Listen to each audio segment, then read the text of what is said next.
හොඳයි දුවලා පුතාලා. ඕගොල්ලන්ට මතක ඇති අපි අවසානයේට සාකච්ඡා කරපු මේ පසුගිය පාසල් වාර විභාග සඳහා ඉදිරිපත් කළ ප්‍රශ්න පත්‍රය 2016 වසරේ බස්නාහිර පළාතේ අධ්‍යාපන දෙපාර්තමේන්තුව විසින් පළාතේ පාසල් සඳහා අවසාන වාර විභාගයේ විදිහට ඉදිරිපත් කළ 10 වසර ව්‍යාපාර හා ගිණුම් කරන අධ්‍යයන විෂයෙහි ප්‍රශ්න පත්‍රාංක 2 තමයි අපි සාකච්ඡා කළේ. ඒතර ඒකේ අපි සාකච්ඡාව අරන් ගියා පරිච්ඡේද 2ක් දක්වා. ඒතර ඕගොල්ලන්ට මතක ඇති ප්‍රශ්න පත්‍රයේ පළවෙනි ප්‍රශ්නය අපිට ලකුණු 20ක් ගන්න පුළුවන් බහුවර්ණ ප්‍රශ්න පත්‍රය අපි මුලින් සාකච්ඡා කරා. ඊට පස්සේ තුන්වන පරිච්ඡේදයෙන් අපි සාකච්ඡා කරන්න බලාපොරොත්තු වෙන්නේ අපේ මේ තියෙන ගිණුම් කරන අධ්‍යයනය කියන විෂය කොටස් ටික. අර මම ඉස්සලා කිව්ව විදිහට ඒකේ අපේ ප්‍රශ්න පත්‍රයේ පළවෙනි ප්‍රශ්නය අපිට තියෙනවා ඒකේ ප්‍රශ්න 10කට පිළිතුරු ලියන්න. ලකුණු 2 බැගින් ලකුණු 20ක් ලැබෙනවා. ඊට පස්සේ අපිට ප්‍රශ්නාංක 2 3 4 කියන ප්‍රශ්න 3 අපිට හම්බෙන්නේ ප්‍රශ්න පත්‍රයේ ව්‍යාපාර අධ්‍යයන කියන කොටසෙන් න්‍යායාත්මක කරුණු සහ අනෙකුත් කරුණු අන්තර්ගත කොට සකස් කරන ලද ප්‍රශ්න 3කින් ප්‍රශ්න 2ක් තෝරාගෙන පිළිතුරු සැපීමේ කොටස. ඒකෙන් ප්‍රශ්න 2යි අනිවාර්ය ප්‍රශ්නය පළවෙනි ප්‍රශ්නය. ඊට පස්සේ ප්‍රශ්න පත්‍රය අපිට හමු වෙන්නේ ගිණුම් කරන අධ්‍යයන කොටසෙන් ප්‍රශ්න 3ක් නැවත වතාවක් ඉදිරිපත් කරන උප කොටස. එතකොට මේ ප්‍රශ්න 3ෙනුත් දුවේ පුතේ අපිට තෝරගන්න අවස්ථාවක් ලැබෙනවා. ප්‍රශ්න කීයක්ද? ප්‍රශ්න 2ක්. අපිට අවශ්‍ය නැහැ ප්‍රශ්න 3කට පිළිතුරු ලියන්න. අපි පුරුද්දක් විදිහට එහෙම කරන්න හොඳ නැහැ. මොකද විභාගයකදී අපිට තියෙනවා මුඛ්‍ය අරමුණක්. මොකක්ද? උපරිම ලකුණු ඉපයීම. උපරිම ලකුණු ඉපයීම. ඒ කියන්නේ අපි ප්‍රශ්න වැඩියෙන් තෝරගෙන වැඩි ප්‍රශ්න අතිරේක ප්‍රශ්න අපි උත්සාහ කරනවා කියලා කියන්නේ අපිට තියෙන සීමිත කාලය අපි අනවශ්‍ය විදිහට කළමනාකරණය නොකර අනවශ්‍ය විදිහට අපි කාලය අපතේ යැවීමක් සිදු වෙන්න පුළුවන්. ඒක නිසයි අපි කියන්නේ අපි බුද්ධිගෝචර වෙන්න ඕන ප්‍රශ්න 2ක් ෂණිකව තීරණය කරලා උපරිම කාර්ය සාධනයක් පෙන්වන්න පුළුවන් ප්‍රශ්න 2 තමයි අපි තෝරගන්නේ.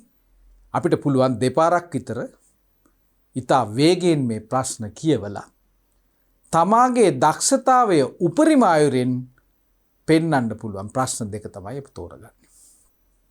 නමුත් අපි විභාගයට පෙර සූදානමක් විදිහට අපි කරන ප්‍රශ්න පත්‍රවල ඒ අතිරේක ප්‍රශ්නය ඕගොල්ලෝ පසුව පේපර් එකේ කාලයත් එක්ක මැනගෙන ඕගොල්ලෝ පිළිතුරු ලියලා අවසන් වෙලා ඊට පසුව පුළුවන් ඕගොල්ලෝ අත්හැරපු ප්‍රශ්නයට පිළිතුරු ලියලා ඒ පිළිතුරු අපේ ආදර්ශ පිළිතුරුත් එක්ක සංසන්දනය කරලා ඔබගේ දුර්වලතාවයන් හඳුනාගෙන ඒවා වැඩි දියුණු කරගන්න ප්‍රශ්න පත්‍රයට නිවැරදිව පිළිතුරු ලියන ක්‍රමවේදය පිළිබඳ.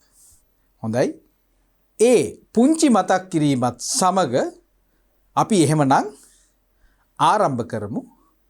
අද දින මේ පරිච්ඡේදයෙන් අපි සාකච්ඡා කරන්න යන මේ ගිණුම්කරණය කියන දෙවැනි කොටසේ ප්‍රශ්න වලට අපි කොහොමද පිළිතුරු ලියන්න ප්‍රවේශයක් ගන්න කියලා. හොඳයි. අපි දැන් පස්වෙනි ප්‍රශ්නේ පළවෙනි කොටස අපි අපිට ලැබෙන ඒකෙත් උපකොටසක් විදිහට අයන්නෙන් අපෙන් අහන්නේ ගිනුම්කරණයේ අරමුණ කුමක්ද කියලා. මොකද්ද ගිනුම්කරණයේ අරමුණ? අපි දන්නවා ප්‍රධාන අරමුණක් තියෙනවා අපිට ඉතා කෙටියෙන් ලස්සනට පිළිතුරක් දෙන්න පුළුවන්. අන්න ඒක තමයි මේ අවස්ථාවේ අපි ලියන්න ඕන. මෙතෙන්දී අපි උපාරමුණු ලියන්න අපි උත්සාහ කරන්නේ නැහැ. මොකද අපිට ලකුණු එකක් ගැනීම සඳහා මෙතනින් මේ පරීක්ෂකවරයා බලාපොරොත්තු වන්නේ අපි හරියටම ගිණුම්කරණයේ අරමුණු කුමක්ද කියන න්‍යායාත්මක කරුණ නිවැරදිව විස්තර කිරීම. එහෙනම් මොකද්ද ගිණුම්කරණයේ අරමුණ? මෙතෙන්දී සම්බන්ධ වෙනවා මේ ගිණුම්කරණයක් අපි සකස් කරන්නේ කවුරුන් උදෙසාද කියන ප්‍රශ්නය අහන්න ඕන. අපි මේ ගිණුම් තියලා මේ තොරතුරු අපි සකස් කරන්නේ කවුරුන් උදෙසාද? අන්න ඒකට මනසට එනවා නම් ඕගොල්ලන්ට පුළුවන් ඊළඟට කවුරුන් උදෙසා කුමක් සඳහාද මේ ගිණුම් කරණය අපි සිද්ධ කරන්නේ. ගිණුම් කරණයේ ප්‍රතිඵල මොනවද කියන එක. හොඳයි. කවුරුන් උදෙසාද? ව්‍යාපාරයේ ඇල්මක් ඇති පාර්ශවයන් උදෙසා. ඇල්මක් ඇති පාර්ශවයන් ගොඩක් ඉන්නවා. අපිට මේ අවස්ථාවේදී ඔවුන් නම් කරන්න ඕනේ නැහැ. ඕගොල්ලෝගේ දැනගැනීම සඳහා මම ඕනනම් එක්කෙනෙක් දෙන්නෙක් ගැන කියන්නම්. ව්‍යාපාරයේ අයිතිකරුවන්, කළමනාකරණයේ සේවකයන්, ගණදෙනුකරුවන්, තරඟකරුවන්, සැපයුම්කරුවන්, ප්‍රජාව, රජය, අනාගත ආයෝජකයෝ වැනි පාර්ශව. ඊළඟ ප්‍රශ්නේ මොකද්ද? කවුරුන් උදෙසා කුමක් සඳහාද ගිණුම්කරණය කරන්නේ? ඊටමත් සරලව කිව්වොත් එහෙම මේ ව්‍යාපාරයත් එක්ක කිට්ටුවෙන් කටයුතු කරන මේ ඇල්මක් ඇති පාර්ශවයන්ට අවශ්‍ය තොරතුරු ලබා දීම. එහෙනම් අපි දැන් ප්‍රශ්නය ආවරණය කරලා ඉවරයි. මොන තොරතුරුද කියලා කිව්වොත් තවදුරටත් කියනවා නම් අපිට කියන්න පුළුවන් අපි ගිණුම්කරණයෙන් අපි සිද්ධ කරන්නේ ගණදෙනු වාර්තා කරලා අපි අවසාන ඵලයක් අපි ඒකෙන් එළියට ගන්නවා. ඒ ඵලය මොකද්ද? මොන තොරතුරුද? ඒ තොරතුරු තමයි මූල්‍ය තොරතුරු. හොඳයි. අපි දැන් උත්තරය දැනගත්තා. අපි එහෙමනම් උත්තරේ ලියන්න උත්සාහ කරමු. අපි මේ විදිහට ලියමු. ව්‍යාපාරයක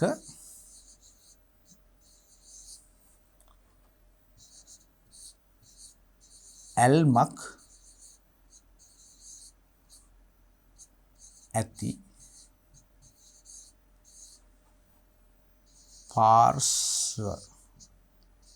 පාර්ශ්ව සඳහා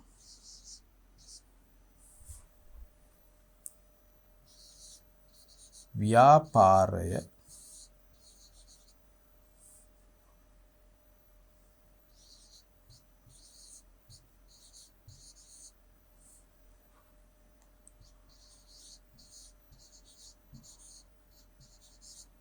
ව්‍යාපාරයේ පිළිබඳ කටයුතු කිරීමේදී අවශ්‍ය කටයුතු කරනකොට අවශ්‍ය වෙනවා මොනවද? අවශ්‍ය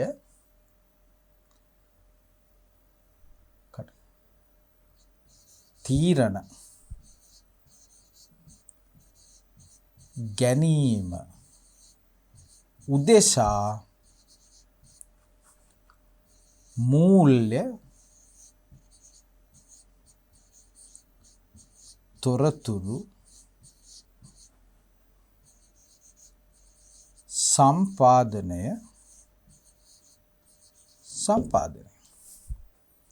සම්පාදනය කියලා කියන්නේ ලබා දීම කාටද? ව්‍යාපාරයක ඇල්මක් ඇති පාර්ශවයන් උදෙසා. ඇල්මක් ඇති පාර්ශව සඳහා ව්‍යාපාරය පිළිබඳ කටයුතු කිරීමේදී අවශ්‍ය තීරණ ගැනීම සඳහා ඔන්න මං හයිලයිට් කරනවා වැදගත් දේවල්. තොරතුරු සම්පාදනය. ඔන්න ඔය උපකොටස් තුන තමයි මෙතන ඉතාමත් වැදගත් කාරණා තුන. හොඳයි. අපි දැන් ඊළඟ ප්‍රශ්නේ ඊළඟ කොටසට අපි යොමු වෙමු. ගිණුම්කරණය අවශ්‍ය වීමට හේතු දෙකක් ලියන්න. එතකොට මේ පළවෙනි ප්‍රශ්නයෙන් අහනවා ගිණුම්කරණය අරමුණ කුමක්ද කියලා. දෙවෙනි එකෙන් අහනවා ගිණුම්කරණය අවශ්‍ය වීමට හේතු දෙකක් ලියන්නලු. එතකොට මේ ප්‍රශ්න දෙක අතර සම්බන්ධයක් නැද්ද? මොකද මේ අහන්නේ ගිණුම්කරණය එකේ පළවෙනි කොටසෙන් අහනවා අරමුණ කුමක්ද කියලා. ඊට පස්සේ අහනවා අවශ්‍ය වීමට හේතු දෙකක් ලියන්න කියලා. ඒකයි මම කිව්වේ සමහර දරු දැරියන්ට හිතනවා ඇති මේක එකම පිළිතුරද මේකට ලියන්න ඕන කියලා. අන්න එතනදී අපි බුද්ධිමත් වෙන්න ඕන. ඒකයි මම කිව්වේ මෙතනදී අපිට තියෙන්නේ මේ අරමුණ කුමක්ද කියන එක නිර්වචනය කිරීම. මෙතනදී දෙවෙනි ප්‍රශ්නේදී අහන්නේ අවශ්‍ය වීමට හේතු දෙකක් ලියන්න. ඒ කියන්නේ මේ ගිණුම්කරණයේ මුඛ්‍ය අරමුණ මොකද්ද? මේ තීරණ ගැනීම සඳහා මූල්‍ය තොරතුරු සම්පාදනය. එතකොට මේ දෙවෙනි එකෙන් අහන්නේ අවශ්‍ය වීමට හේතු දෙකක් ලියන්න. ඒ කියන්නේ මූල්‍ය තොරතුරු ඇයි මේ ඇල්මක් ඇති පාර්ශවයන්ට අවශ්‍ය වෙන්නේ කියන එක තමයි වෙනත් විදිහකින් කිව්වොත් මෙතනදී අහන්නේ. එහෙමනම් මෙතනදී අපි මේ වගේ කෙටි පිළිතුරක් දීලා ඊට පස්සේ මේ අරමුණ තව දුරටත් අපි කඩාගත්තොත් උප අරමුණු වලට අන්න එතනදී අපි මේ ප්‍රශ්නේ දෙවෙනි කොටසට අවශ්‍ය පිළිතුර අපට නොදැනීම අපිට ලබා දෙන්න පුළුවන්. හොඳයි. මම ඕගොල්ලෝගෙන් අහන්නම්. එහෙමනම් මොකද්ද මේකට අපි දෙන පිළිතුර? තව දුරටත් අපි කල්පනා කරොත් මේ ගිණුම්කරණයක් අවශ්‍ය වන්නේ අපි පොදුවේ ගත්තොත් එහෙම ඇල්මක් ඇති පාර්ශවයන් රාශියක් ඉන්නවා.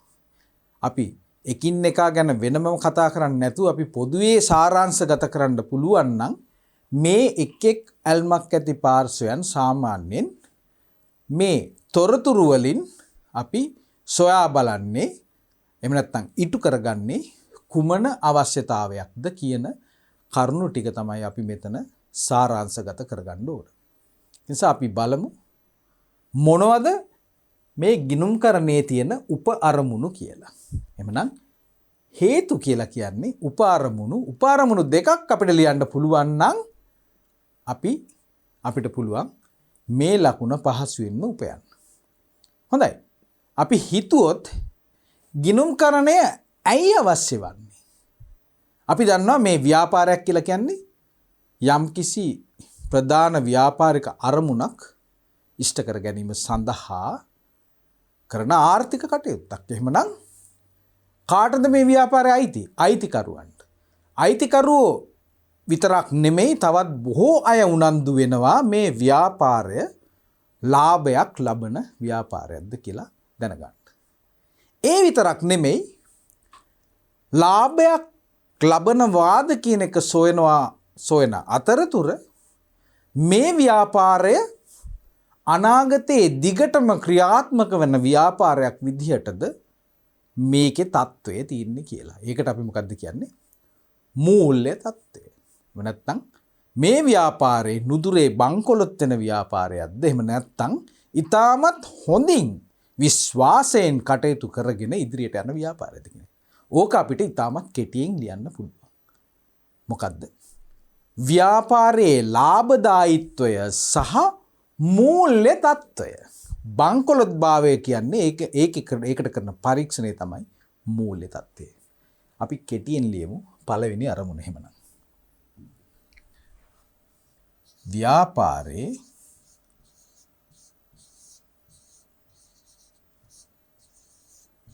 ලාභ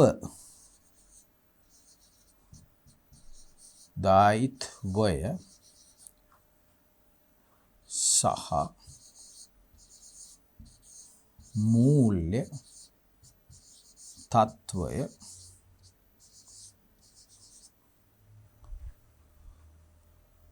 අවබෝධ කර ගැනීම. ගොඩක් පාර්ශව මේ කාරණා දෙක කෙරෙහි උනන්දු වෙනවා. එතන ඉස්සරහින්ම ඉන්නවා කවුද? ව්‍යාපාරී අයිතිකරුවන්. රජය ගත්තොත් එහෙම රජයට ව්‍යාපාරයෙන් ආදායම් බද්දක් ගන්න, මේ ව්‍යාපාරයේ ආදායමක් ලබනවද ලාභයක් ලබනවද කියන එක උනන්දුවෙන් බලන කරුණක් නිසා මේ ලාභදායීත්වය කියන එක රජයටත් වැදගත්.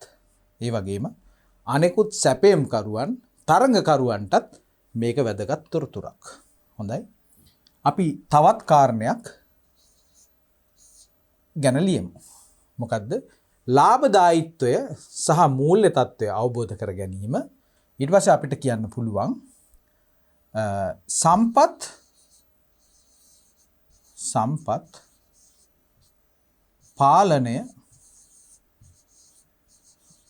සම්පත් පාලනය කිරීම.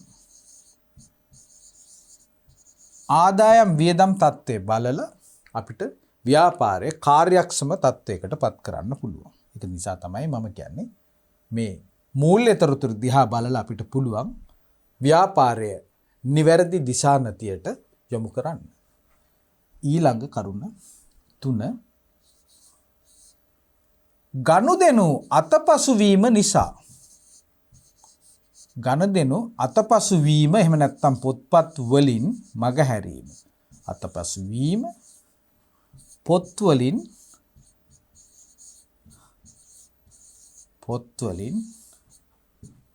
මගහැරීමෙන් එහෙම වෙන්න පුළුවන්. අපි මේවා සටහන් කරගත්තේ නැත්නම් මූල්‍ය තොරතුරු අපිට මේවා අමතක වෙන්න පුළුවන්. පොත් වලින් මගහැරීමෙන් සිදුවිය හැකි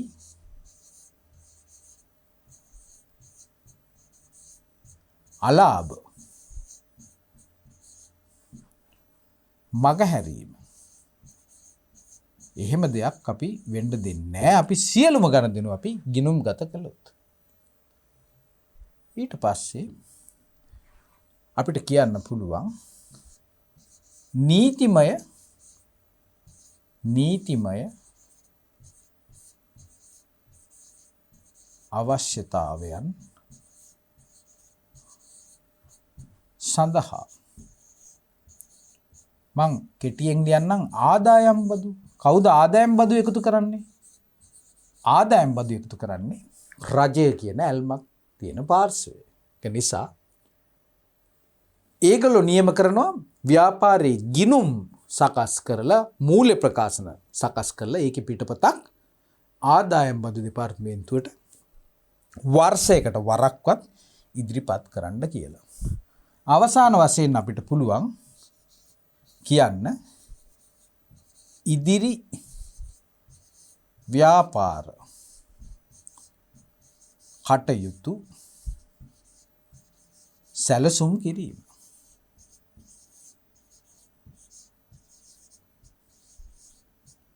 ව්‍යාපාරයේ වර්තමානයේ ක්‍රියාත්මක වන්නේ කුමන පරිමාණයකින්ද කුමන ලාභදායීත්වයකින්ද ඒ අනුව අපිට පුළුවන් අපි ඉදිරි අවුරුදු 5 ව්‍යාපාරය කටයුතු අපි වෙනස් කරන්නේ කොහොමද කියන සැලසුම් කටයුතු අපිට සංවිධානය කරන්න. එහෙමනම් අපි දැන් මේ ප්‍රශ්නයට අපි කාරණා දෙකක් විතරයි අපිට දෙන්න අවශ්‍ය වන්නේ. කාරණා දෙකක් සඳහන් කරොත් ඒක ප්‍රමාණවත්. අපි කාලය නාස්ති කර ගන්න හොඳ නැහැ. නමුත් මේ අවස්ථාවේදී මම මේ අනෙකුත් කරුණු ටිකත් ඕගොල්ලන්ගේ ඔබලාගේ දැන ගැනීම සඳහා තමයි මේ විදිහට සාකච්ඡා කළේ. හොඳයි. අපිට දැන් පුළුවන් මේ ප්‍රශ්නේ පළවෙනි ප්‍රශ්නේ අපිට ගිණුම් කරන කොටසෙන් ලැබෙන එහෙම නැත්නම් පස්වෙනි ප්‍රශ්නේ දෙවන කොටස අපි දැන් සාකච්ඡා කිරීම ආරම්භ කරමු. චතුස්ගේ ව්‍යාපාරයේ 2016 ජනවාරි මාසයේ මුල් සතිය තුල සිදු වූ ගණදෙනු පහත දැක්කේ. 2016 ජනවාරි මාසයේ පළවෙනිදා රුපියල් ලක්ෂ 5ක ප්‍රාග්ධනයක් ව්‍යාපාරය සඳහා චතුස් විසින් යෙදීම. දෙවන ගණදෙනු. ජනවාරි මාසයේ 5 වන දින රුපියල් ලක්ෂයක් වටිනා භාණ්ඩ අත්පිට මුදලට ගැනීම. මතක තියාගන්න. ගන්නේ කොහොමද? අත්පිට මුදලට. වැදගත් කරුණක්. ඊළඟ ගණදෙනු. ජනවාරි මාසයේ 10 වන දින බැංකුවෙන් රුපියල් 1,50,000ක ණය මුදලක් ලබා ගැනීම. 4 වන ගණදෙනුව අයිතිකරුගේ පුද්ගලික පරිහරණය උදෙසා රුපියල් 10,000ක් වටිනා භාණ්ඩ ගෙන යාම. අයිතිකරු භාණ්ඩ ඇතැම් අවස්ථාවල් වල භාණ්ඩ වගේම මුදල් ව්‍යාපාරයෙන් ලබා ගන්න පුරුදු තියෙනවා. මොකද අපෙන් අහන්නේ? ඉහත ගණදෙනු ගිණුම් කරන සමීකරණයට බලපාන ආකාරය පෙන්වන්න. ගිණුම් කරන සමීකරණයට මේ ගණදෙනු බලපාන ආකාරය පෙන්වන්න ඕන නම් අපි අවශ්‍යයෙන්ම දැනගෙන ඉන්න ඕන මොකද්ද? මොකද්ද ගිණුම් කරන සමීකරණය කියන්නේ කියලා. ගිණුම් කරන සමීකරණය කියලා කියන්නේ මේ යම්කිසි සම්බන්ධතාවයක්. ව්‍යාපාරයක සම්බන්ධතාවයක්. ගිණුම් කරන සමීකරණය කියලා කියන්නේ මේ ගණිතමය සම්බන්ධතාවයක්. මොකද සමීකරණයක් කියලා කියන්නේ සමීකරණේ දෙපැත්තක් තියෙනවා. ඒකෙන් පෙන්වන්නේ යම්කිසි විචල්්‍ය කීපයක් අතර වෙනස් වන යම් විචල්්‍ය කියලා කියන්නේ වෙනස් වන යම් කොට්ටාස කීපයක් පිළිබඳව තියෙන සම්බන්ධතාවය. එහෙනම් මේ ව්‍යාපාරයකට ගිණුම් කරන සමීකරණය කියලා අපි ගන්නෙ මොකද්ද? අපි විග්‍රහ කරන සම්බන්ධතාවය. ව්‍යාපාරයක අපි දන්නවා ප්‍රධාන වශයෙන් තියෙන කරුණු තුනක් තියෙනවා. ව්‍යාපාරේ මේ ගණදෙනු අපි වර්ගීකරණය කළොත් අපි දන්නවා අපිට 5 ආකාරයක ගණදෙනු ලැබෙනවා. මොනවද? කෙටියෙන් කියන්නම්. ව්‍යාපාරික වත්කම්, වගකීම්, හිමිකම්, ආදායම් සහ වියදම්. ඔය ලක්ෂ ගාණක් තියෙන ගණදෙනු ඔක්කොම අපි සාරාංශගත කළොත් බෑග් 5කට දැම්මොත් එහෙම නැත්නම් ඒ ගණදෙනු සියල්ල අපිට වර්ග කරොත් අපිට බෑග් 5කට විතරයි දාන්න තියෙන ඔන්න ඔය 5. ඊට පස්සේ ඕකෙනුත් අර අන්තිමට කියපු දෙක ආදායම් වියදම් කියන එක අපි ඒක නැති කරලා දාන්න පුළුවන් අපිට. ආදායම් වියදම් එක නැති කරලා දාන්න පුළුවන්. කොහොමද නැති කරලා දාන්නේ? ආදායම් වලින් වියදම් ටික අඩු කරලා අපිට ලැබෙන ප්‍රතිඵලය අපි ගිහිල්ලා හංගනවා තවත් මල්ලක් අස්සට දාලා. ඉතිරි මලු තුනෙන් එකකට දානවා. ඉතිරි මලු තුන මොනවද? වත්කම්, වගකීම් සහ හිමිකම්. එහෙමනම් අපි අර නැති කරන ආදායම් සහ වියදම් කියන එක නැති කරන්නේ කොහොමද? ආදායම් වලින් වියදම් ටික අඩු කරලා ඒකෙන් ලැබෙන ප්‍රතිඵලය අපි ගිහිල්ලා දානවා කොතනටද? හිමිකම් අස්සට. අර ප්‍රාග්ධනයේ තියෙන හිමිකම් බෑග් එකට ඒ ටික දැම්මයින් පස්සේ ආදායම් කියලා වියදම් කියලා එකකුත් අපිට ඉතුරු වෙන්නේ නැහැ. එහෙමනම් දුවේ පුතේ ගිණුම් කරන සමීකරණය කියන එක හැදෙන්නේ එහෙමනම් මලු තුනකින්. ඒ මලු තුන මොනවද? වත්කම්, හිමිකම් සහ වගකීම්. හොඳට මතක තියාගන්න. වත්කම්, හිමිකම් සහ වගකීම්. එතෙන්දී අපි උපකල්පනයක් කරනවා මොකද්ද? ව්‍යාපාරයක බාරයට පත්වන සියලුම වත්කම් අයත් වන්නේ කොට්ටාස දෙකකට. ඒකෙන් පළවෙනි කොට්ටාසේ තමයි මේ ව්‍යාපාරයේ මුදල් ආයෝජනය කරන ව්‍යාපාරයේ හිමිකරුවන්. ඒක නිසා මේ වත්කම් වලින් කොපමණ කොටසක් හිමිකරුවන්ට අයත්ද ඒක අපි පෙන්වන්නේ හිමිකම් කියන තැනින්. ඔන්න වත්කම් තියෙනවා. දැන් ඒකෙන් කොටසක් අයිති වෙනවා කාටද? ව්‍යාපාරේ අයිතිකරුවන්ට. කොටසක් අයිතිකරුවන්ට අයිති වෙනවා නම් අනෙක් කොටස කාටද අයිති වෙන්නේ?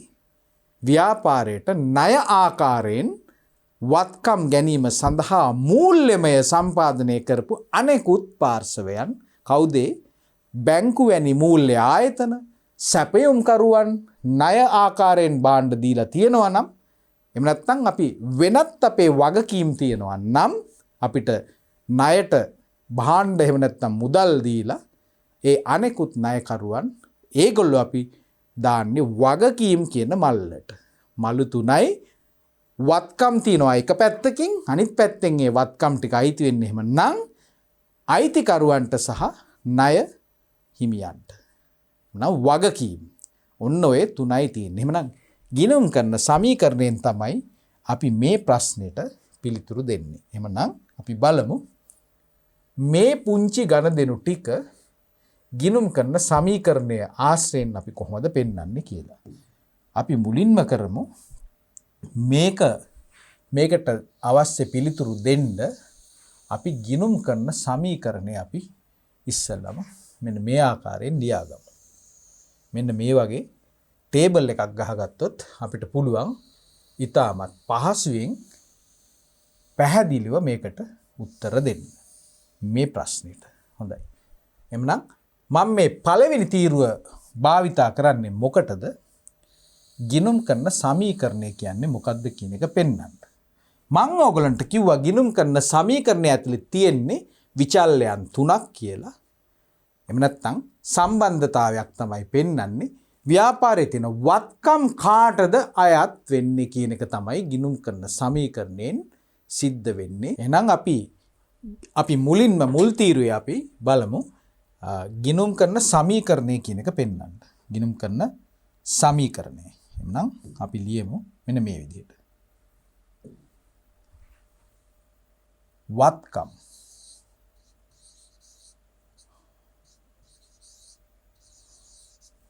වත්කම් සමාන වෙනවා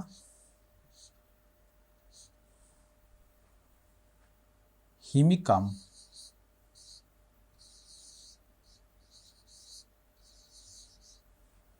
එකතු කිරීම වගකීම්. මේක තමයි ව්‍යාපාරික ගණදෙනු අපි වර්ග කරොත් අවසානයේ අපිට ඒ වර්ග කිරීම කුඩා කරන්න පුළුවන් මෙන්න මේ මලු තුනට. මොනවද? වත්කම් සමාන වෙනවා හිමිකම් සහ වගකීම්. මං කිව්ව විදිහට ව්‍යාපාරයේ තියෙන සියලුම වත්කම් එක්කෝ ව්‍යාපාරයේ අයිතිකරුවන්ට හිමිකම් ආකාරයෙන් අයිති වෙනවා. තවත් කොටසක් තියෙනවා නම් වෙනත් පාර්ශවයන් විසින් ව්‍යාපාරයේ ඒ වත්කම් ලබා ගැනීම සඳහා යම්කිසි ආකාරයකින් මූල්‍ය සම්පාදනය කරලා තියෙනවා නම් ඒ කොටස අපි වගකීම් විදිහට ව්‍යාපාරයේ පෙන්නනවා ගිණුම් කරන්නේදී. හොඳයි. දැන් අපිට තියෙන්නේ මේ සමීකරණය ඇතුළට මේ අපිට මේ ප්‍රශ්නයෙන් ලබා දීලා තියෙන ගණදෙනු ටික දාන එක. මොකද අපෙන් අහන්නේ මොකද්ද? ප්‍රශ්නේ දිහා හොඳට බලන්න. ඉහත ගණදෙනු ගිණුම් කරන සමීකරණයට බලපාන ආකාරය. මං කිව්වේ මේ සෑම ගණදෙනුවක් සිද්ධ වෙන විටම මේ සමීකරණේ එක්කෝ එක තැනක එහෙම නැත්නම් තැන් දෙකක එහෙම නැත්නම් තැන් තුනක මේ මලු තුනේම යම් යම් වෙනස්කම් වෙන්න පුළුවන්. එතකොට මේ වෙනස්කම් සිද්ධ වෙන්නේ ඒවා අපි වෙනස්කම් හඳුනගන්නේ කොහෙද? ව්‍යාපාරේ ලෙජර් ගිණුම් වල. සෑම ගණදෙනුවක්ම අපි දන්නවා අපි වාර්තාකරණය කරන්නේ යම් කිසි ගිණුම් කරන රීතියක් එක්ක. මොකක්ද ඒ ගිණුම් කරන රීතිය? දිත්ත සටහන් න්‍යාය. හොඳයි. දැන් දිත්ත සටහන් න්‍යාය අපි මනසේ තියාගෙන තමයි අපි මේ ගිණුම් කරන සමීකරණය ඔස්සේ මේ ව්‍යාපාරයට සිද්ධ වෙන මේ බලපෑම අපි දැන් හඳුනා ගන්න තමයි උත්සාහ කරන්නේ මේ පිළිතුරේදී.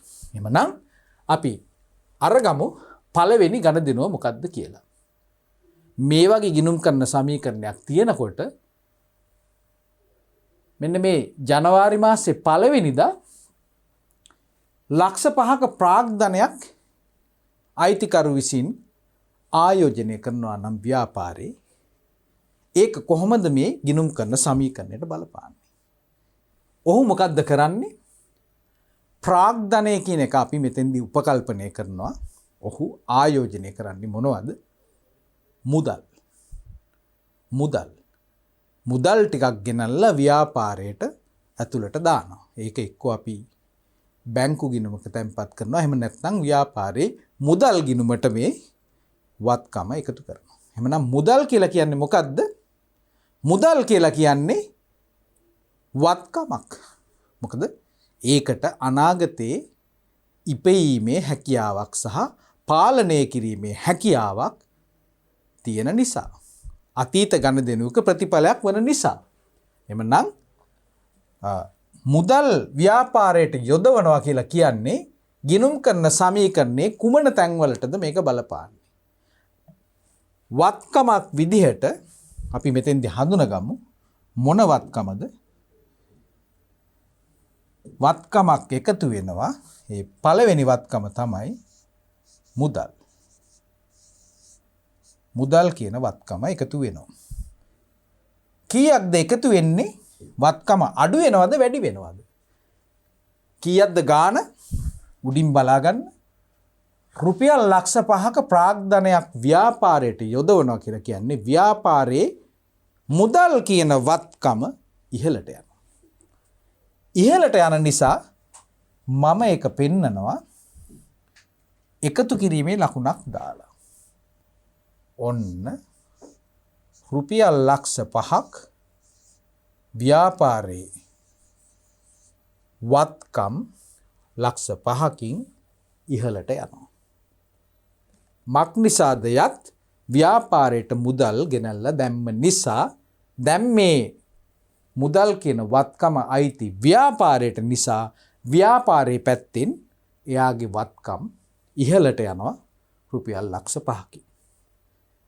එතකොට මේක අර දිත්ත සටහන් න්‍යායත් එක්ක මේකේ අනෙකුත් බලපෑම මොකක්ද?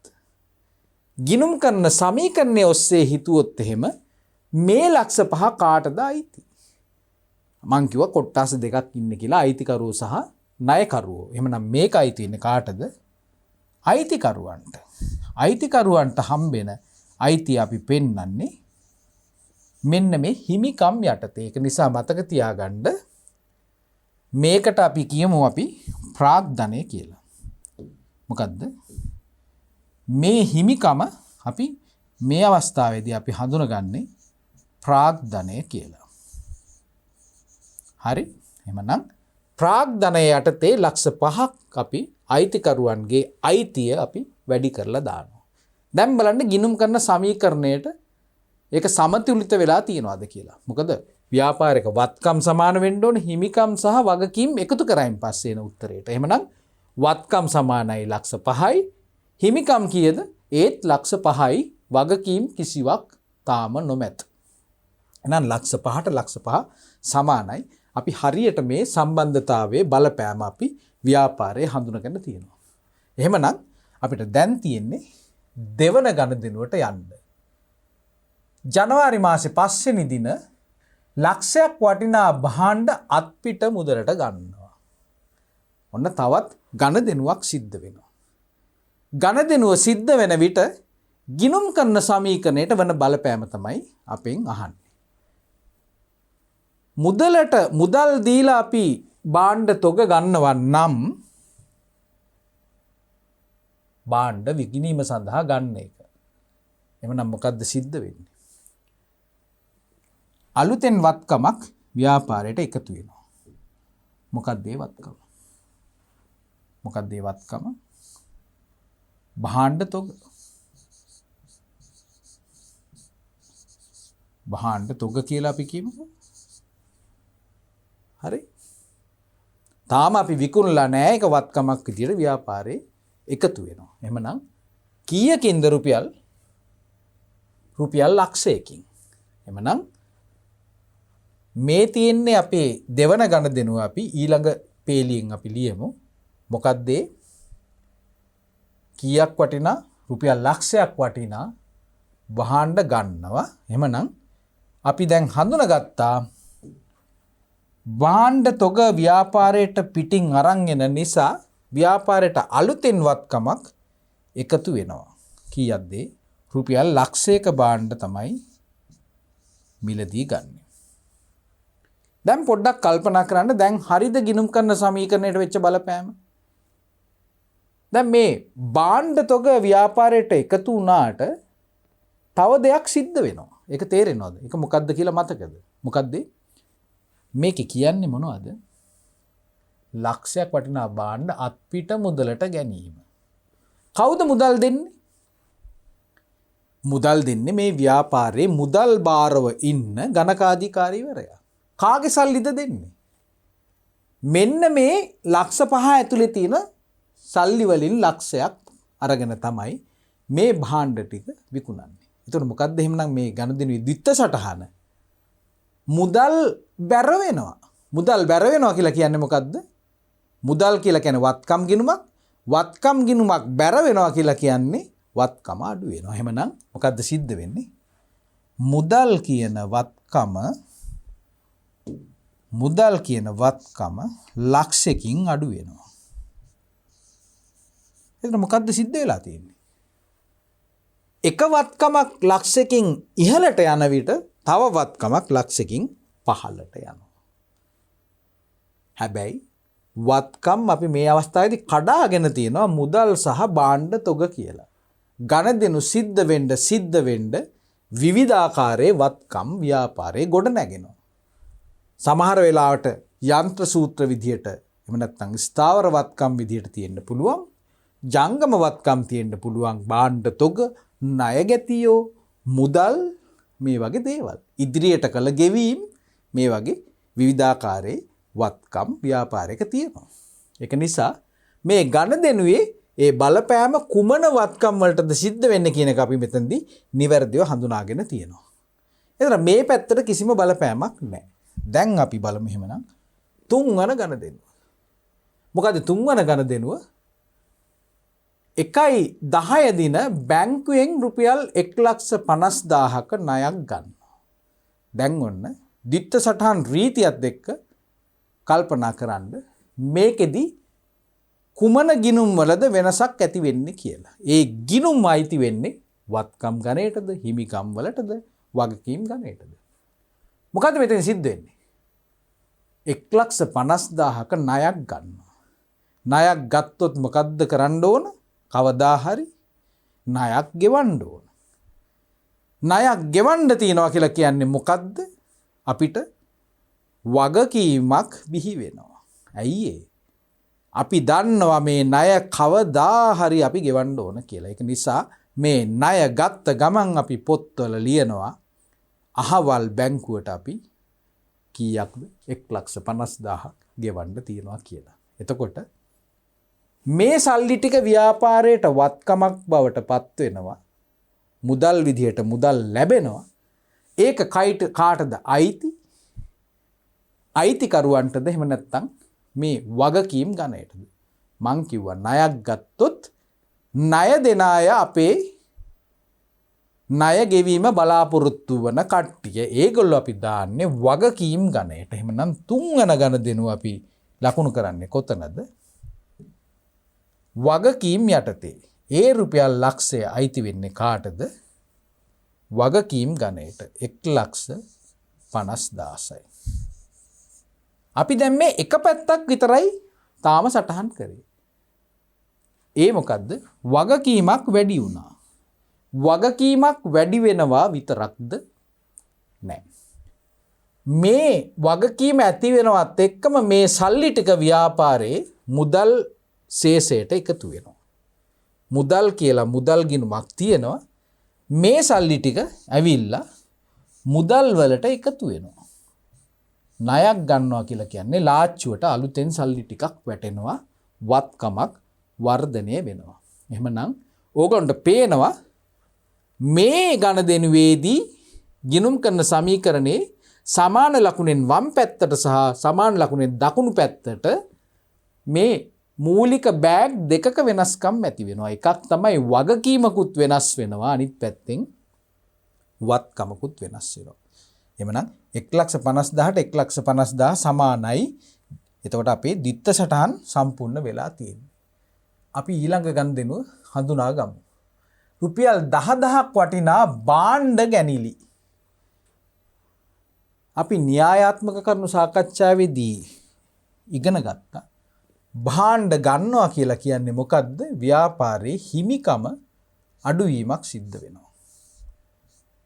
අපි අලුතෙන් ව්‍යාපාරයට ප්‍රාග්ධනය එකතු කරනකොට හිමිකම වැඩි වෙන අතර භාණ්ඩ ආකාරයෙන් හෝ එහෙම නැත්නම් මුදල් ආකාරයෙන් මේක ඉවත් කරගන්නවා කියලා කියන්නේ හිමිකම අඩු වෙනවා අයිතිකරුගේ. ඇයි? එයා ආයෝජනය කරපු මුදලින් කොටසක් ආපහු ගෙදරට අරන් යන නිසා. ව්‍යාපාරයයි අයිතිකරුගේ ගෙදරයි ඒකක දෙකක් විදිහට තමයි අපි සලකන්නේ. ඒක නිසා සියලුම පෞද්ගලික ගනුදෙනු අපි ව්‍යාපාරයේ පැත්තෙන් ගිණුම් ගත කරන්න ඕන. අයිතිකරු තමාගේ පුද්ගලික ප්‍රයෝජනය සඳහා ගත්ත මුදල් ටික අපි හිමිකමෙන් අඩු කරලා පෙන්නනවා. එතකොට එයා භාණ්ඩ ව්‍යාපාරයෙන් ඉවත් කරගත්ත නිසා මෙන්න මේ භාණ්ඩ තොග කියන තැනිනුත් මොකද්ද සිද්ධ වෙන්නේ? රුපියල් 10000ක භාණ්ඩ අඩු වෙනවා. එhmenan ගිණුම් කරන සමීකරණේ සමාන ලකුණේ දෙපැත්තේ මේ වෙනස්කම සිද්ධ වෙනවා.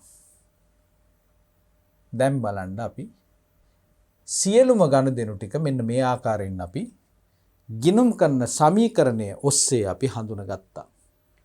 දැන් මෙතනින් අපි ගාන ඉවර නැහැ. අපිට දැන් මෙතනදි පුළුවන් අවසාන වශයෙන් ගිණුම් කරන සමීකරණේ සමස්තයක් විදිහට දැන් සිද්ධ වෙලා තියෙන්නේ මොකද්ද කියන එක අපිට හොයාගන්න පුළුවන් මේ මුලින් කරපු විදිහටම. අපි දැන් බලමු. ආපහු මේ සමාන ලකුණ දාගෙන දෙපැත්තෙන් ගිණුම් කරන සමීකරණයට ඇති වෙච්ච සමස්ත බලපෑම මොකද්ද කියලා. එhmenan අපි දන්නවා මෙතනින් වම් පැත්තේ තියෙන්නේ ව්‍යාපාරයේ වත්කම්. දැන් ව්‍යාපාරයේ වත්කම් වර්ග දෙකක් තියෙනවා. මොකක්ද මේ මුදල් කියන වත්කම? දැන් මුදල් මේ ගණන් ටික ඉවරණයෙන් පස්සේ මුදල් වත්කම කීයක් බවට පත් වෙනවද? මුලින්ම ලක්ෂ 5ක් ලැබෙනවා. ඒකෙන් ලක්ෂයක් එළියට යනවා. ලක්ෂ 4යි. ඊට පස්සේ ආයේ බැංකුවෙන් බැංකු ණයක් ගන්න හන්ද 1,50,000ක එකතු වෙනවා. 5,50,000යි. දැන් ගත්තොත් එහෙම අපේ ව්‍යාපාරේ ලාච්චුවේ තියෙන සල්ලි කීයක්ද කියලා බැලුවොත් එහෙම ධනශේෂයක් තියෙනවා රුපියල් 5,50,000ක්. ඒ විතරක් නෙමෙයි ව්‍යාපාරේ භාණ්ඩ තොගයක් තියෙනවා රුපියල් 90,000ක. ඇයි 90,000ක භාණ්ඩ තියෙන්නේ? ලක්ෂයක් ගෙනාවට ලක්ෂයක බඩු අයිතිකාරයා ගෙදර අරන් යනවා රුපියල් 10,000ක්. දැන් ඉතුරු වෙලා තියෙන්නේ රුපියල් 90,000යි. දැන් හිමිකම් පැත්තෙන් ගත්තොත් එහෙම 4,90,000යි. ඒ වගේම අපිට ණයක් ඉතුරු වෙලා තියෙනවා 1,50,000ක්. දැන් අපි මේ වත්කම් සහ වගකීම් සහ හිමිකම් අපි එකතු කරලා අපි සමස්ත අගයන් අපි ලබා ගත්තා. නමුත් අපිට දැන් එක පරීක්ෂණයක් කරන්න තියෙනවා. මොකද්ද? මේ ගිණුම් කරන සමීකරණයේ දැන් ඉලක්කම් තියෙන්නේ. ඒ ඉලක්කම් ටික වම් පැත්තට දකුණු පැත්ත සමාන වෙන්න ඕන. ඒක නිසා අපි බලමු එහෙම සමාන වීමක් සිද්ධ වෙනවද කියලා. 5,50,000ට 90,000ක් එකතු වෙනවා කියලා කියන්නේ දරුවනේ. පිළිතුර කීයද? 6,40,000යි. දැන් අපි බලමු දකුණු පැත්ත මොකද්ද වෙන්නේ කියලා. 4,90,000ට 1,50,000ක්. 4,90,000යි 5,90,000යි 6,40,000යි. මේ දෙක එකතු කරාමත් අපිට ලැබෙනවා 6,40,000ක්. වැරදිලාවත් ඕගොල්ලෝ යම්කිසි වරදක් සිද්ධ කරලා තිබ්බොත් මේ දිත්ත සටහන් රීතියත් එක්ක මේ ගිණුම් කරන සමීකරණයට සිදුවෙන බලපෑම අඩුවෙන් වැඩියෙන් ඕගොල්ලෝ හඳුනගත්තොත් මෙන්න මේ සමාන තත්වයට පත් වෙන්නේ නැහැ. ඒ වගේ දෙයක් වුණොත් නැවත වතාවක් මේ අපි මේ සටහන් කරපු ගනුදෙනු ටික පරීක්ෂා කරලා බලන්න කොතනද අපිට වැරදුනේ කියලා. හොඳයි. අපි බලමු ඊළඟ ප්‍රශ්නේ කොටස. ඉහත සඳහන් චතුස් ව්‍යාපාරයේ ගණදෙනු වලට අදාළ දිත්ත සටහන් ලියා දක්වන්න. දැන් අපේ ගණදෙනු අපි දැක්කා මං හිතන්නේ 4ක් විතර තිබ්බා. ඒ 4 දිත්ත සටහන් ලියන්න කියලා තමයි මේ කොටසදී අපිට කියන්නේ. අපි දැන් අර එතන කරපු දේම තමයි මෙතන කරන්නේ. එහෙනම් පළවෙනි ගණදෙනුව මොකද්ද? ප්‍රාග්ධනයේ යෙදීම. ප්‍රාග්ධනය කීයක්ද? රුපියල් ලක්ෂ 5ක ප්‍රාග්ධනයක් යෙදීම. මොකද්ද ඒකට අදාළ දිත්ත සටහන? කොතෙන්ද හර වෙන්නේ?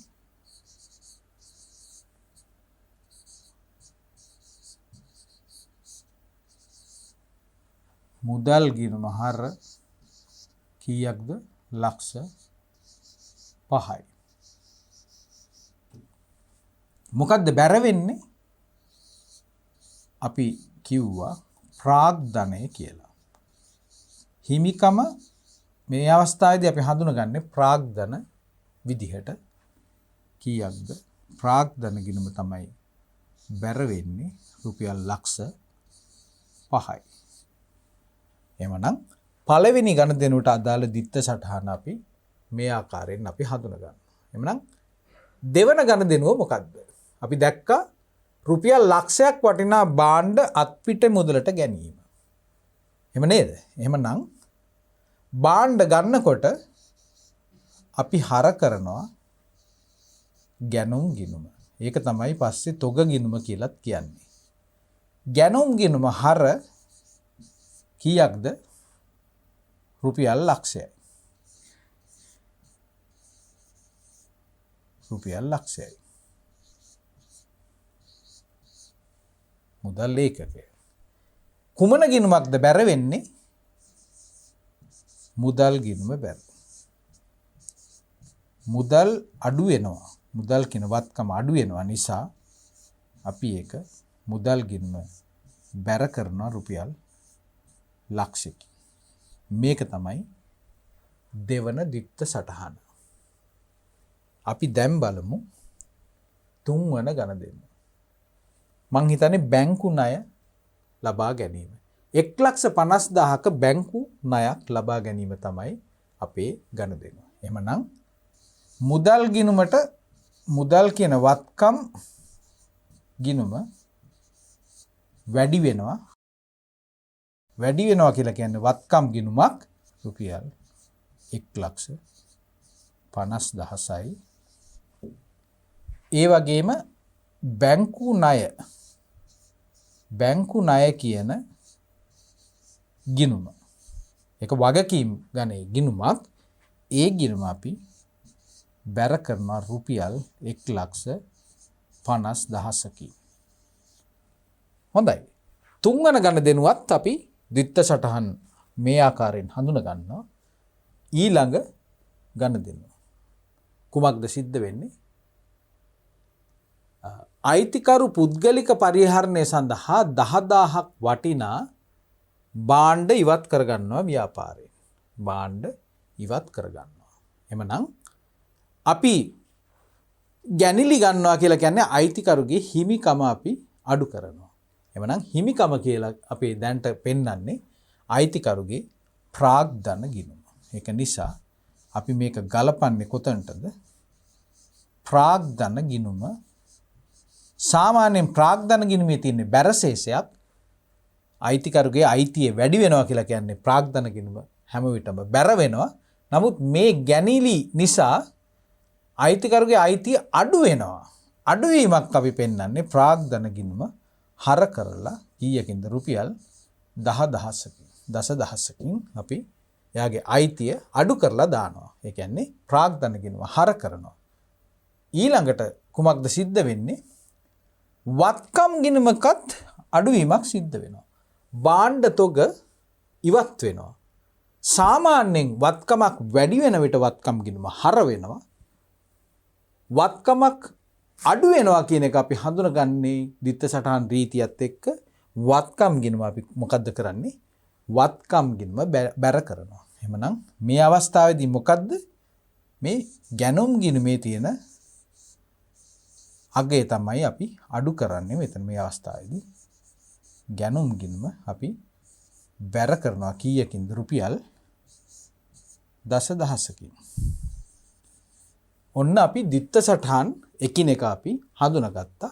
එතකොට මේ දිත්ත සටහන් ටිකම තමයි අපි ගිණුම් කරන සමීකරණය ඔස්සේ වෙනත් ආකාරයකින් අපි ඒ බලපෑම අපි ගිණුම් කරන සමීකරණයේ පැත්තෙන් හිතලා අපි මීට කලින් අභ්‍යාසයේදී ඒ ඉදිරිපත් කිරීමේදී අපි ඒක වෙනත් ආකාරයකින් මේ ගණිතෙනු ටික අපි ගිණුම් කරන සමීකරණයට වෙන බලපෑම මේ ආකාරයෙන් සොයාගත්තා. හොඳයි. අපි දැන් බලමු ප්‍රශ්නේ ඊළඟ කොටස 4 වෙනි කොටස. මෙම දිත්ත සටහන් ලෙජරේට පිටපත් කර තුලනය කරන්නලු. එහෙමනම් අපිට ලෙජර් ගිණුම් කීපයක් සකස් කරන්න සිද්ධ වෙනවා. අපි පළවෙනි ගණදෙනුව පැත්තෙන් හිතමු. මොකද්ද පළවෙනි ගණදෙනුව? පළවෙනි ගණදෙනුව තමයි ප්‍රාග්ධනය. මුදල් එකතු කිරීම ඒ වගේම අයිතිකරුගේ ප්‍රාග්ධන ගිණුම. එහෙනම් පළවෙනි ගණදෙනුව මම මේ ආකාරයෙන් හඳුනා ගන්නම්. මොකද්ද? අපේ තියෙනවා මුදල් ගිණුමක් අපිට ආරම්භ කරන්න සිද්ධ වෙනවා. ඒ වගේම අපිට අවශ්‍ය වෙනවා අයිතිකරුගේ හිමිකම පෙන්වන ප්‍රාග්ධන ගිණුම. එහෙනම් පළවෙනි ගණදෙනුව තමයි රුපියල් ලක්ෂ 5ක් ජනවාරි මාසේ පළවෙනිදා ලක්ෂ 5යි. ජනවාරි මාසේ පළවෙනිදා 1 මුදල් ලැබෙනවා. ප්‍රාග්ධන කියන අනික් ගිණුමේ නම තමයි අපි ලියන්නේ. ප්‍රාග්ධන කියලා ලක්ෂ 5ක් අපි මුදල් ගිණුම හර කරනවා. ඒ වගේම ජනවාරි මාසේ පළවෙනිදා මුදල් කියලා අපි මොකද කරන්නේ? ලක්ෂ 5ක් අපි ප්‍රාග්ධන ගිණුම බැර කරනවා. ප්‍රාග්ධනය කියන්නේ හිමිකම වැඩිවීම අපි බැර පැත්තෙන් තමයි හඳුන්වන්නේ. වත්කමක් වැඩිවීම අපි හර පැත්තෙන් තමයි හඳුනගන්නේ. එහෙමනම් පළවෙනි ගණදෙනුව හරි. මොකද්ද දෙවන ගණදෙනුව? දෙවන ගණදෙනුව මතක් කරොත් රුපියල් ලක්ෂයක් වටිනා භාණ්ඩ තොග මිලදී ගත්තා. එතකොට අපි දිත්ත සටහන අපි දැනටමත් අපි ලියාගෙන තියෙන්නේ. දිත්ත සටහන අපි කිව්වා ගැනුම් ගිණුමට යනවා කියලා. ඒක හන්දා ඔන්න මම දැන් ගැනුම් කියන ලෙජර් ගිණුම මෙන්න මේ ආකාරයෙන් සකස් කරනවා. ඒ වගේම අපි දන්නවා මුදල් ගිණුම තමයි අනෙත් ගිණුම මේකට අදාළ. මුදල් අඩු වෙනවා. ඒක හන්දා අපි ඔන්න දැන් මම ගැනුම් ගිණුමත් ආරම්භ කරනවා. රුපියල් ලක්ෂයක් වටිනා භාණ්ඩ කවද්ද ගන්නෙ? දිනේ තමයි 1.5 අත්පිට මුදලට ගන්න. එමනම් 1.5 මුදල් අත්පිට මුදලට ගන්න හන්දා මුදල් ගිණුම තමයි බැර වෙන්නේ රුපියල් ලක්ෂයයි. මුදල් ගිණුම අපි දැනටමත් ආරම්භ කරලා තියෙන නිසා 1.5 අපි අනෙකුත් ගිණුමේ නම තමයි ලියන්නේ ගැනුම් කියලා අපි රුපියල් ලක්ෂයක් අපි මුදල් අඩු කරනවා. මුදල් අඩු කරනවා කියලා කියන්නේ බැර පැත්තෙන් අපි සටහන් කරනවා. අපි දැන් දෙවෙනි ගණදෙනුවත් අපි හඳුනාගත්තා. තුන්වන ගණදෙනුව තමයි බැංකු ණයක් ලබා ගැනීම. අපි දන්නවා. ඒක නිසා අපිට අලුතෙන් ගිණුමක් ආයෙත් ආරම්භ කරන්න අවශ්‍ය වෙනවා. මොකද්ද ඒ ගිණුම? වගකීම් ගිණුමක්. මොන වගකීම්ද? ඒ ගිණුමට අපි කියන්නේ බැංකු ණය කියලා. එමනම් මෙන්න මේ විදිහට මම බැංකු ණය කියන ගිණුමකුත් ආරම්භ කරනවා. වගකීම් ගිණුම ආරම්භ කරනවා. දැන් අපි ඒ බැංකු ණය හා අදාළ ගණදෙනුව අපි බලමු කොහොමද ගිණුම් ගත කරන්නේ කියලා. කීයක්ද අපිට ලැබෙන්නේ? 1,50,000ක ණයක් තමයි අපි ගන්නෙ. ණයක් ගන්නවා කියලා කියන්නේ වගකීමක් වැඩි වෙනවා. වගකීමක් වැඩි වෙනවා. කවද්ද මේක සිද්ධ වෙන දවස? මේක සිද්ධ වෙන්නේ 1.10.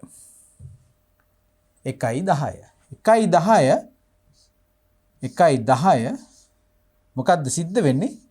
මුදල් තමයි ලැබෙන්නේ. නමුත් බැංකු ණය කියන වගකීමක් නිර්මාණය වෙනවා 1,50,000ක. ඒක නිසා අපි බැර සටහන මේ ආකාරයෙන් හඳුන ගන්න අතරතුර එකේ හර සටහන කියන්නේ මුදල් ලැබීමක් දින 1.10 1.10 එවනම් බැංකු ණය ගිණුමට තමයි මේ 1,50,000 අපි හර කරන්නේ. මුදල් ලැබෙන නිසා වත්කම් ගිණුම මම හර කරලා දානවා. ඊළඟට අවසාන ගණදෙනුව මොකද්ද? ගැනිලි සම්බන්ධ ගණදෙනුව 10000ක් වටිනා භාණ්ඩ පුද්ගලික පරිහරණය සඳහා ගන්නවා කියලා කියන්නේ අපි කිව්වා කවද්ද දවස තමයි 1.15 රුපියල් 10000යි ප්‍රාග්ධනය තමයි අපි අඩු කරලා දාන්නේ. ප්‍රාග්ධනය කොතනටද මේක යන්නේ? ගැනුම් ගිණුමට තමයි අපි බැර කරන්නේ. ගාණ කීයද? රුපියල් 10000යි. එහෙමනම් ගැනුම් ගිණුම රුපියල් 10000ක භාණ්ඩ අපි ගැනුම් ගිණුමෙන් ඉවත් කරලා දානවා. මොකද්ද අනෙකුත් ගිණුම? 1.15 ප්‍රාග්ධන ගිණුම. අනෙකුත් ගිණුමේ නම තමයි අපි මෙතන ලියන්නේ ප්‍රාග්ධන ගිණුම කියලා. රුපියල් 10000ක් ප්‍රාග්ධන ගිණුම හර කරා ගැනුම් ගිණුම බැර කරා. දැන් අපිට මොකද්ද මේ ගානෙන් කියන්නේ? ලෙජර් ගිණුම් සකස් කරලා ඔන්න ලෙජරේට පිටපත් කරලා තුලනය කරන්න කියලාත් කියනවා. එහෙමනම් අපිට දැන් මේ සෑම ගිණුමක්ම තුලනය කරන්න අවශ්‍යයි. ඒක නිසා අපි දැන් ගිණුම් තුලනය කරලා බලමු. කොහොමද තුලනය කරනවා කියලා කියන්නේ මොකද්ද? ගිණුම වහන එක. එහෙම නේද? ගිණුම අපි මෙන්න මේ ආකාරයෙන් සියලුම ගිණුම් ටික අපිට වහලා දාන්න පුළුවන්. ඒක නිසා අපි ගිණුම් ටික වහන විදිහට අපි දැන් සකස් කරගමු. ඊට පස්සේ ශේෂය අපි හොයාගෙන හර හෝ බැර ශේෂ ටික අපිට සිද්ධ වෙනවා ඉදිරියට අරන් යන්න. එහෙම නේද? ඔව්. ඒක නිසා අපි ආරම්භ කරපු සියලුම ගිණුම් ටික අපි දැන් ශේෂ කරන එක තමයි මේ අවස්ථාවේදී අපි කරන්නේ. අපි කොතනින්ද පටන් ගන්නෙ? අපි පටන් ගමු මුදල් ගිණුමෙන්.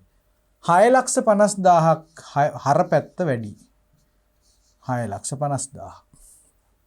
නිසා මම මේ ශේෂය අපි බැර පැත්තට ගෙනල්ලා අපි ලක්ෂයක් ඉවත් වෙලා තියෙන නිසා 5,50,000යි මොකද්ද? ශේෂය 1.15 ශේෂය පහළට ගෙන යනවා. කීයක්ද? 5,50,000ක් ශේෂය ඉදිරියට ගේනවා. කීයක්ද? රුපියල් 5,50,000ක්.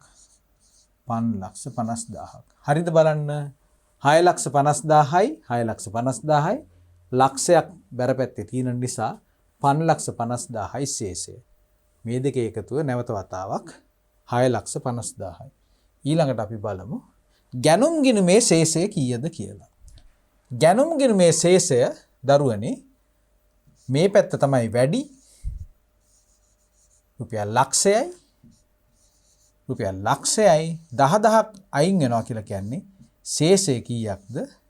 1.15 ශේෂය පහළට ගෙන යනවා කියලා කිව්වොත් 90,000යි ඉදිරියට ගේන ශේෂය රුපියල් 90,000යි. 1.15 ශේෂය ඉදිරියට ගෙනාවා 90,000යි. අපි අනෙකුත් ගිණුම් දෙකක් තියෙනවා. ඒකත් අපි ඉක්මනටම තුලනය කරලා බලමු. 5,00,000යි ඊට පස්සේ 5,00,000යි ශේෂය 4,90,000යි. ශේෂය පහළට ගෙන ගියා. ශේෂය ඉදිරියට ගෙන ගියා කීයක්ද? 4,90,000ක්. තව එක ගිණුමක් අපිට තුලනය කරන්න තියෙනවා. ඒ තමයි බැංකු ණය ගිණුම. බැංකු ණය අපි 1,50,000ක් ලබා ගත්ත පමණයි ණය තාම ගෙවලා නැහැ. ඒක නිසා ශේෂය පහළට ගෙන ගියා කියන එකත් 1,50,000ක් විදිහටම අපිට හඳුන ගන්න පුළුවන්. කිසිම වෙනසක් වෙලා නැහැ. ණය සම්පූර්ණයෙන්ම තාම ගෙවන්න තියෙනවා. දැන් ඕගලන්ට පුංචි දෙයක් මට පෙන්වන්න පුළුවන්. මොකක්ද ඒ පුංචි දේ? දැන් බලන්න මේ මුදල් ගිණුමේ ශේෂය කීයක්ද කියලා? 5,50,000යි. ඔන්න මම දැන් මේ පැත්තට යනවා. ගිනුම් කරන සමීකරණයට. දැන් අපි බලමු පරීක්ෂා කරලා මේ ගිනුම් කරන සමීකරණය. මේක හොඳින් අහගන්න ඕගොල්ලන්ට මම යමක් තේරුම් කරලා දෙන්න තමයි උත්සාහ කරන්නේ. හරි? කීයක්ද ශේෂයේ තිබ්බේ මුදල් ගිණුමේ? 5,50,000යි. දැන් බලන්න ගිණුම් කරන සමීකරණයේ දිහා. ගිණුම් කරන සමීකරණෙත් අපි මුදල් කියන වත්කම හඳුනගෙන තියෙනවා. බලන්න අවසාන ශේෂය කීයද කියලා. 5,50,000යි. පුදුමයි නේද? ගිණුම තුලණය කරනකොට එන ශේෂය මෙන්න මෙතනිනුත් අපිට ඇවිල්ලා. අපි තවත් එකක් බලමු. අපි බලමු භාණ්ඩ තොග ගිණුමේ ශේෂය 90,000යි ගිණුම් කරන සමීකරණය ඇතුලේ. අපි දැන් බලමු අර අපි දැන් හදාගත්ත ලෙජර් ගිණුම කොහොමද කියලා. භාණ්ඩ ගැනුම් ගිණුම.